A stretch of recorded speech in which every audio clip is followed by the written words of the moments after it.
மாணவ கண்மணிகள் அனைவருக்கும் இனிய காலை வணக்கங்கள். மாணவ கண்மணிகள் அனைவரும் நலமாக உள்ளீர்களா?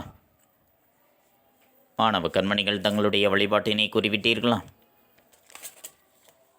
நன்றி. நான் ஒரு நல்ல ஆசிரியர். நான் உங்களுக்கு தாயாகவும் தந்தையாகவும் இருந்த முறையான கல்வியை என்புடன் போதிப்பேன். நான் ஒரு நல்ல ஆசிரியர். நான் உங்களுக்கு தாயாகவும் தந்தையாகவும் இருந்த முறையான கல்வியை என்புடன் போதிப்பேன். நான் ஒரு நல்ல ஆசிரியர். நான் உங்களுக்கு தாயாகவும் தந்தையாகவும் இருந்த முறையான கல்வியை என்புடன் போதிப்பேன். அனைவருக்கும் இனிய காலை வணக்கங்கள். மாணவ கண்மணிகளை, நாம் நேற்று பார்த்த பாடப்பகுதியானது உழைப்பே மூலதனம் என்ற விரிவானத்தை பற்றி பார்த்தோம். பாடுபட்டு தேடிய பணத்தை புதைத்து வைக்காதீர் என்பது ஔவையாரினுடைய அறிவுரை. பணத்தை பயன்படுத்தாமல் வைத்திருப்பது மடமையும் ஆகும். பணத்தை கொண்டு ஏதேனும் ஒரு தொழில் செய்து வாழ்வில் முன்னேற வேண்டும். பிறருக்கு உதவியாக வாழ வேண்டும். அதுதான் பணத்தினுடைய பயன். பூங்குளம் என்ற ஊரில் அருளப்பர் என்ற ஒரு வணிகர் இருந்தார். அவர் வெளிநாட்டிற்கு செல்ல வேண்டிய சூழ்நிலை ஏற்பட்ட பொழுது தன்னுடைய பிள்ளைகள் வளவன், அமுதா, எழிலன் ஆகிய மூவரையும் அழைத்தார். நான் வெளிநாட்டிற்கு செல்ல இருக்கின்றேன். ஆகவே உங்கள் ஒவ்வொருவருக்கும் 50,000 ரூபாய் பணம் கொடுக்கின்றேன். அதனை கவனமாக பாதுகாத்து எனக்கு திருப்பித் தர வேண்டும் என்று கூறினார். அவர் விடைபெற்று சென்றதும் 3 பேரும் ஆலோசனை செய்தார்கள். நமது திறமையை எடைபோடவே தந்தை நமக்கு பணத்தை கொடுத்திருக்கிறார் என்றார் வல்லவன்.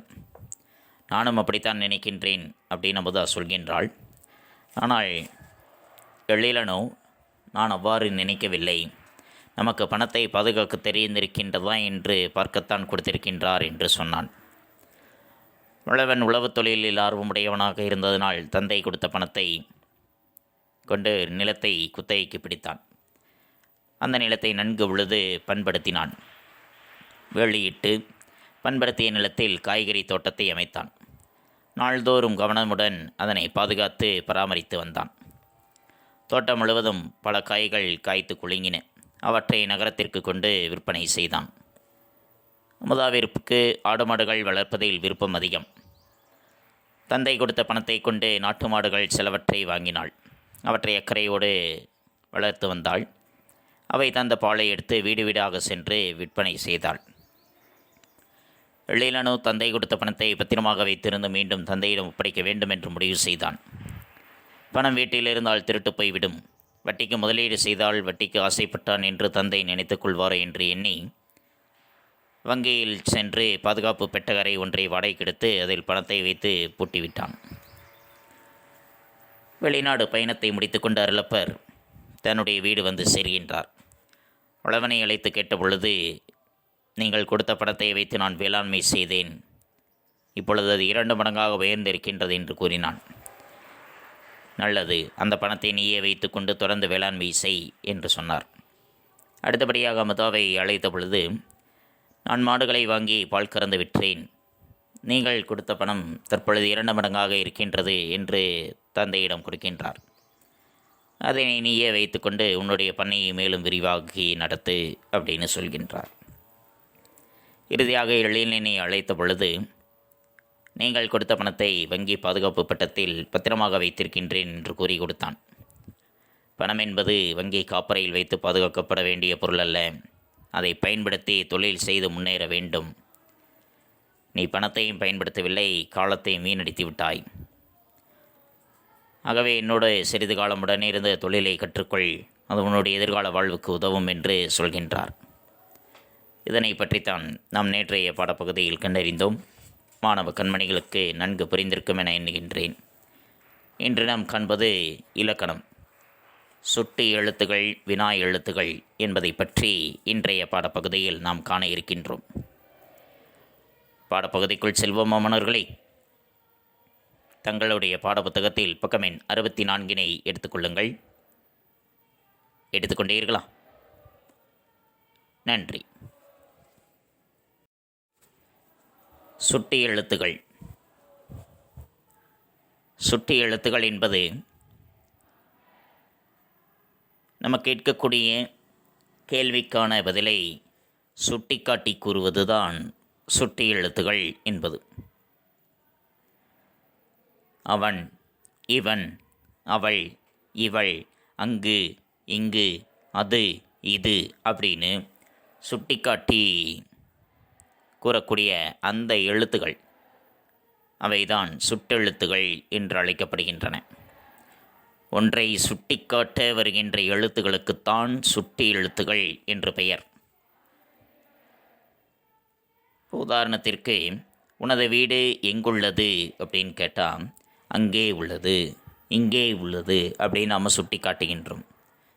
அதேபோல் உனது புத்தகம் எங்கே இருக்கின்றது அப்படின்னு கேட்டால், இங்கே உள்ளது, அங்கே உள்ளது அப்படின்னு சுட்டி காட்டுகின்றோம்.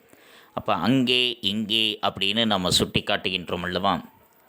அதற்கு வரக்கூடிய அந்த அ, இ என்ற எழுத்துகள் அவைதான் சுட்டெழுத்துகளாக அமைகின்றன. சுட்டெழுத்துகள் என்பது 3 எழுத்துகள் இருக்கின்றது. அ, இ, உ. இவை 3மே சுட்டெழுத்துகளாக இருக்கின்றது. ஆனால் இன்றைய காலத்தில் உ என்ற சுட்டெழுத்தை நாம் பயன்படுத்துவதில்லை. 2 எழுத்துக்களை மட்டும்தான் நாம் பயன்படுத்தி கொண்டே இருக்கின்றோம்.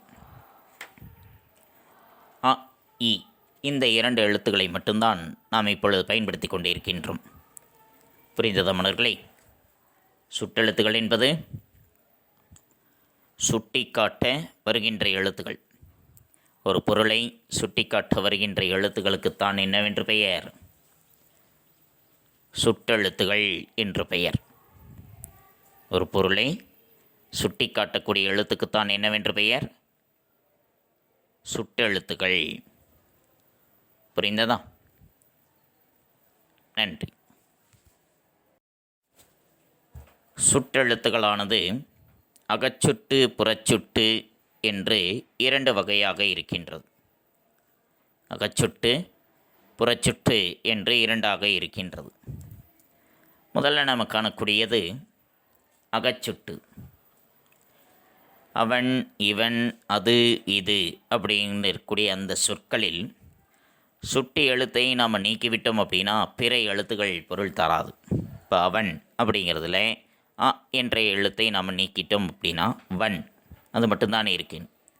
அதேபோல் இவன் அப்படிங்கிறதுல இ என்ற சுட்டெழுத்தை நீக்கிட்டோம் அப்படின்னா வன் என்பது மட்டும்தான் இருக்கும். அது பொருளை தருமா? தராது. இவ்வாறு சுட்டெழுத்துகளானது சொல்லின் உள்ளேயே இருந்து சொல்லின் உள்ளேயே இருந்து சுட்டுப்பொருளை தருவது அகச்சுட்டு எனப்படுகின்றது. சுட்டெழுத்துகளானது சொல்லின் உள்ளேயே அகத்தே இருந்து அந்த சுட்டுப்பொருளை தருவதுதான் அகச்சுட்டு எனப்படுகின்றது. அடுத்து 2வது இருக்கக்கூடியது புறச்சுட்டு. அவ்வானம், இம்மலை, இந்நூல், இப்புத்தகம், அப்புத்தகம் அப்படின்னு நாம் சொல்லக்கூடிய அந்த சொற்களில் சுற்றெழுத்தை நீக்கினாலும் பிற எழுத்துக்களானது பொருள் தரும். இப்போ அவ்வானம் அப்படின்னு இருக்கின்றது. அதில் அ என்ற சுற்றெழுத்தை நீக்கிட்டோம்னா மீதி இருப்பது எது? வானம். இம்மலை, அதில் இருக்கக்கூடிய இ அப்படிங்கிற சுற்றெழுத்தை நீக்கிட்டோம் அப்படின்னா மீதி இருப்பது மலை. பொருள் இருக்கின்றதா இல்லையா? இருக்கின்றது. ஆக சுற்றெழுத்துக்களை நாம் நீக்கிவிட்டோம் அப்படின்னாலும் சரி, மற்ற எழுத்துக்களானது பொருள் தரும். அந்த சுற்றெழுத்துக்களானது சொல்லின் வெளியே இருந்து தன்னுடைய சுட்டுப்பொருளை தருவதுதான் புறச்சுட்டு எனப்படுகின்றது. அகச்சுட்டு என்பது சொல்லின் உள்ளேயே இருந்து சுட்டுப்பொருளை தரும். புறச்சுட்டு என்பது சொல்லின் வெளியே இருந்து சுட்டுப்பொருளை தருவது புறச்சுட்டு எனப்படுகின்றது. புரிந்ததா மாணவர்களே? நன்றி. அண்மை சுட்டு. அண்மை சுட்டு என்பது இவன், இவர், இது, இவை, இம்மரம், இவ்வீடு அப்படின்னு நம் அருகையில் அண்மையில் இருக்கக்கூடியவற்றை சுட்டக்கூடியது தான் அண்மை சுட்டு என்பது. இவன், இவள், இவர்கள், இது, இவை, இப்புத்தகம், இம்மரம், இவ்வீடு அப்படின்னு நமக்கு அருகில் இருக்கக்கூடிய பொருளை, நமக்கு மிக அருகில் இருக்கக்கூடிய பொருளை சுட்டி காட்டுவதற்கு பயன்படக்கூடியது தான் அண்மை சுட்டு என்பது. அந்த அண்மை சுட்டுக்குரிய எழுத்து இ என்பது. இவன் இ, இவர் இ. நமக்கு அருகிலேயே இருக்கக்கூடிய பொருளை அது சுட்டி காட்டுகின்றது. அப்படி நமக்கு அருகிலேயே இருக்கக்கூடிய பொருளை சுட்டி காட்டுவதற்கு பயன்படக்கூடிய எழுத்து எது? இ. அதுதான் அண்மை சுட்டு என்பது. புரிந்ததா மாணவர்களே? அண்மை சுட்டு என்பது நமக்கு அருகிலேயே இருக்கக்கூடியவற்றை சுட்டி காட்டுவதற்கு பயன்படக்கூடியவை. அவைதான் என்னவென்று அழைக்கப்படுகின்றன? அண்மை சுட்டு. புரிந்ததா? அடுத்தது செய்மை சுட்டு. செய்மை சுட்டு. அவள், அவர், அது, அவை, அவ்வீடு, அம்மரம் அப்படின்னு தொலைவில் இருப்பனவற்றை சுட்டி காட்டுவதற்கு பயன்படக்கூடியது செய்மை சுட்டு என்பது. தொலைவில் இருக்கக்கூடிய பொருள் அவள், அவர், அது, அம்மரம், அவ்வீடு, அப்புத்தகம் அப்படின்னு நமக்கு தொலைவில் இருக்கக்கூடிய ஒரு பொருளை சுட்டி காட்டுவதற்கு பயன்படக்கூடியது என்னது? செய்மை சுட்டு என்பது. அந்த செய்மை சுட்டுக்குரிய எழுத்து அ என்பது. சரியா? அண்மை சுட்டுக்குரிய எழுத்து இ. அதேபோல் செய்மை சுட்டுக்குரிய எழுத்து அ என்பது. புரிந்ததா? அடுத்தது சுட்டுத்திரிவு என்பது. அம்மரம், இவ்வீடு ஆகியவை புறச்சுட்டுகள். அம்மரம், இவ்வீடு அப்படிங்கிறது புறச்சுட்டுகள். அதிலே அந்த மரம், இந்த வீடு என்று நாம் வழங்குகின்றோம் அந்த சொற்களை. அம்மரம், அவ்வீடு அப்படிங்கிறத அந்த மரம், அந்த வீடு அப்படின்னு நம்ம வழங்குகின்றோம். அதிலே அ, இ ஆகிய அந்த சுட்டு எழுத்துக்கள் மாற்றம் பெற்றி அந்த சுற்றெழுத்துக்களானது திரிந்து அந்த, இந்த என்று வழங்கப்படுகின்றது. அப்படி சுட்டு எழுத்துகள் திரிந்து சுட்டுப்பொருளை தருவது தான் சுட்டுத்திரிவு என்பது. அப்புத்தகம் அப்படிங்கிறது அந்த புத்தகம். இவ்வீடு, இந்த வீடு. இம்மரம், இந்த மரம் அப்படின்னு அந்த சுட்டெழுத்தாக இருக்கக்கூடியது சுட்டுப்பொருளாக அந்த, இந்த அப்படின்னு திரிந்து வருவது தான் சுட்டுத்திரிவு என்பது. புரிந்ததா மாணவர்களே? அண்மை சுட்டு என்பது நமக்கு அருகில் இருப்பனவற்றை சுட்டக்கூடியது அண்மை சுட்டு. அதற்குரிய எழுத்து இ. செய்மை சுட்டு என்பது நமக்கு தொலைவில் இருக்கக்கூடியவற்றை சுட்டி காட்டுவதற்கு உதவக்கூடியது செய்மை சுட்டு. அதற்குரிய எழுத்து அ.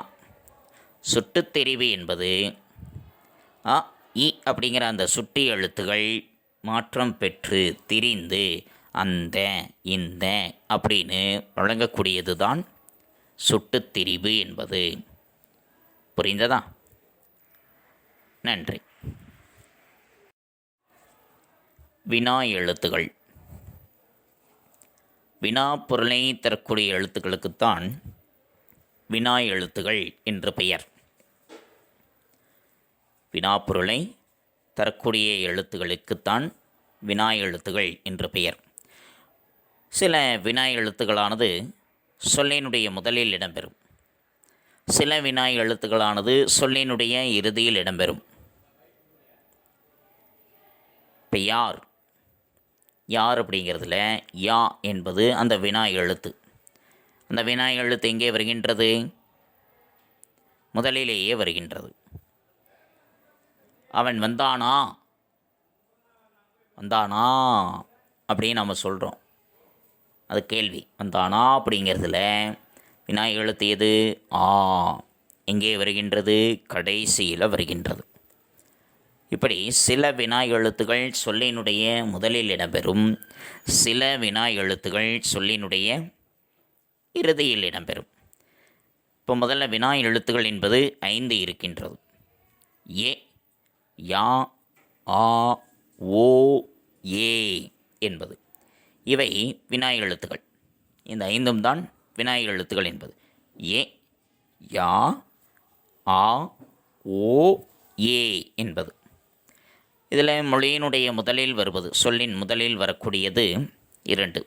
ஏ, யா, எங்கு, எப்படி, எப்பொழுது, யார்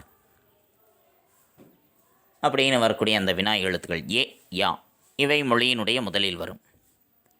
அதே போன்று ஆ, ஓ என்பவை இவை மொழியினுடைய இறுதியில் வருபவையாக வருகின்றது. அந்த சொல்லினுடைய கடைசியில் வரும். பேசலாமா, தெரியுமோ, அவனா, இவனோ அப்படின்னு ஆ, ஓ ஆகிய 2 எழுத்துக்களானது மொழியின் இறுதியில் வரும். ஒரே ஒரு எழுத்து சொல்லின் முதலிலும் வரும், இறுதியிலும் வரும். அது ஏ என்பது. ஏன்?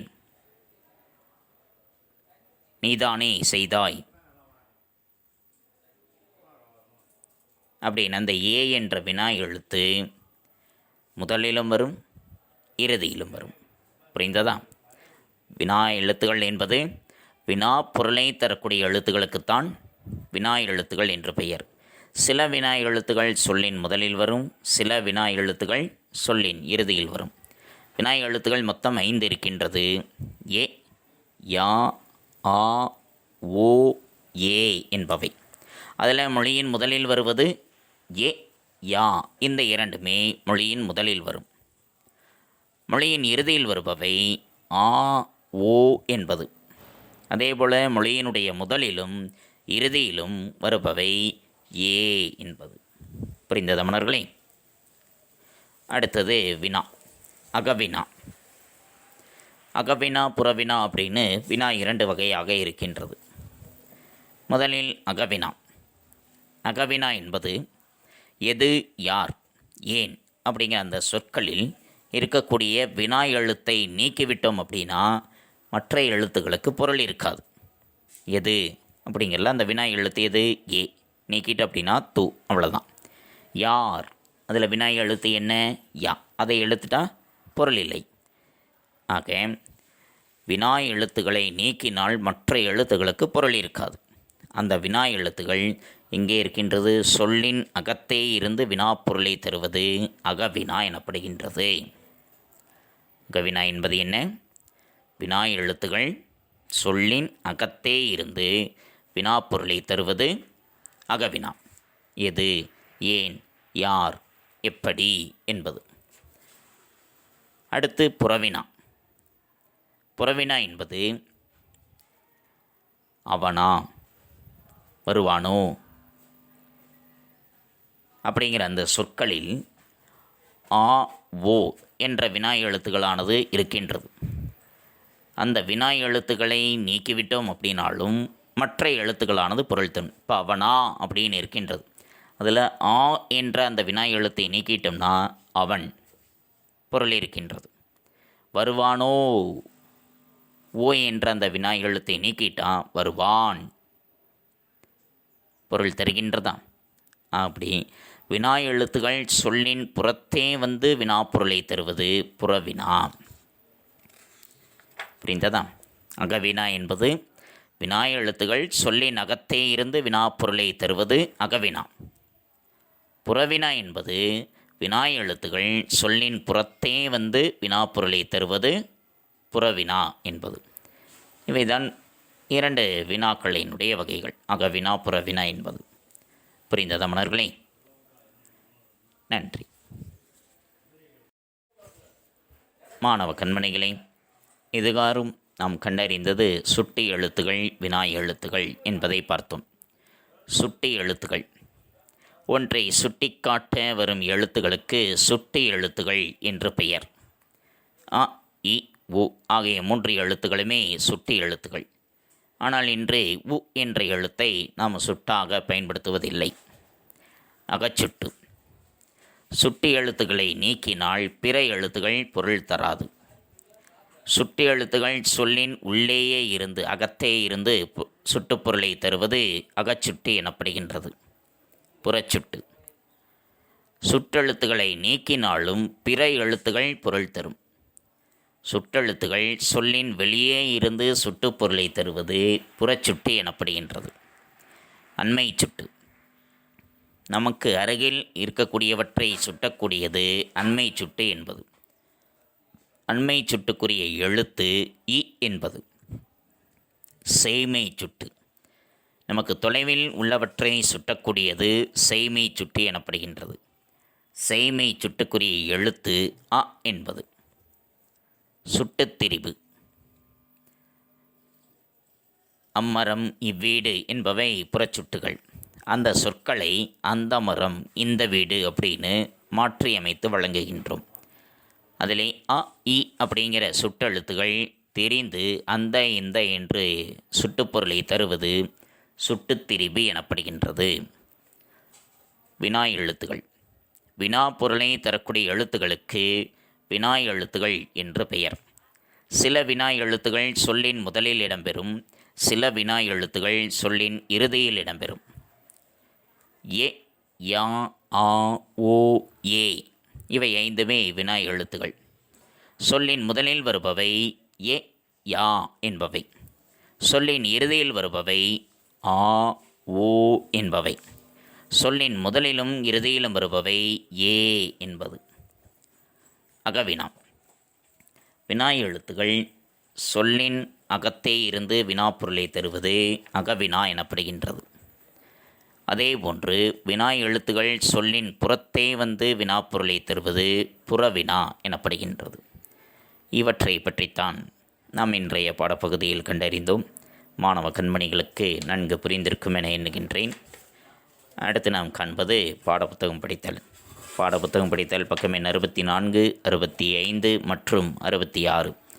பக்கம் எண் 64 சுட்டி எழுத்துகள் வினா எழுத்துகள் என்பதில் ஆரம்பித்து பக்கம் எண் 66 புறவினா என்பது வரைக்கும் மாணவ கண்மணிகள் பாடப்புத்தகம் படித்தலாக எடுத்துக்கொண்டு எழுந்து நின்று உறக்கப் படியுங்கள். தங்களுடைய படித்தல் பயிற்சியினை சற்று மேம்படுத்திக் கொள்ளுங்கள். அடுத்து நாம் காண்பது வீட்டுப்பாடம். வீட்டுப்பாடம் பக்கம் எண் 66. பக்கம் எண் 66 மதிப்பீடு பகுதி. சரியான விடையை தேர்ந்தெடுத்து எழுதுக. அங்கே 5 வினா விடைகள் இருக்கின்றது. 1. என் வீடு எங்குள்ளது? அது அங்கே. எது சரியானது? என் வீடு அது உள்ளது. என் வீடு அங்கே உள்ளது. எது சரியானது? அங்கே. எழுதுங்கள். என் வீடு அங்கே உள்ளது. அடுத்து 2. தம்பி வா. தம்பி இவர் வா. தம்பி இங்கே வா. இதில் எது சரியானது? இங்கே என்பது. எழுதுங்கள். தம்பி இங்கே வா. அடுத்து 3. நீர் தேங்கி இருக்கிறது. நீர் அது தேங்கி இருக்கிறது. நீர் எங்கே தேங்கி இருக்கிறது? இது சரியானது. எங்கே. நீர் எங்கே தேங்கி இருக்கிறது? எழுதி கொண்டீர்களா? அடுத்து 4. யார் தெரியுமா? யார் அவர் தெரியுமா? யார் அது தெரியுமா? இது சரியானது. யார் அவர் தெரியுமா? அவர் என்பதுதான் சரியானது. எழுதி கொள்ளுங்கள்.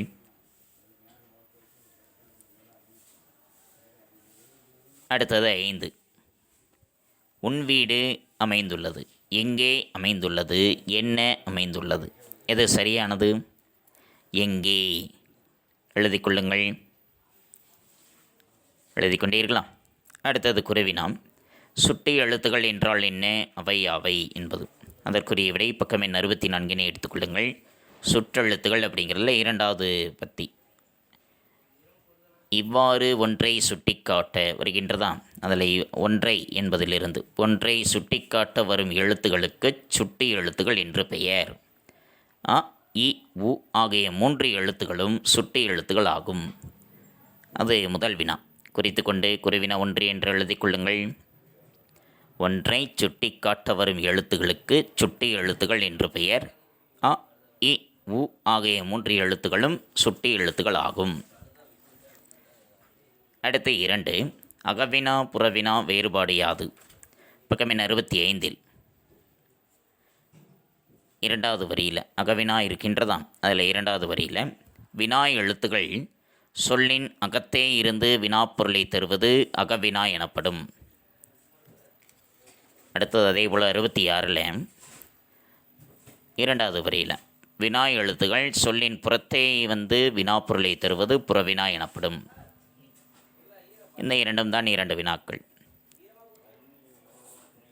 குறுவினா 2 அப்படின்னு போட்டுக்கொள்ளுங்கள்.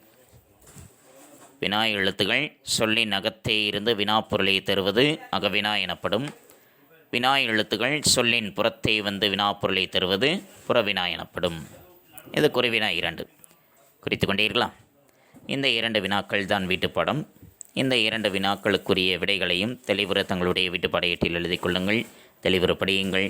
தங்களுடைய படித்தல் பயிற்சியும் தங்களுடைய கையெழுத்து பயிற்சியும் சற்று மேம்படுத்திக் கொள்ளுங்கள். மீண்டும் அடுத்த பாட வேளையில் சந்திப்போம். நன்றி, வணக்கம்.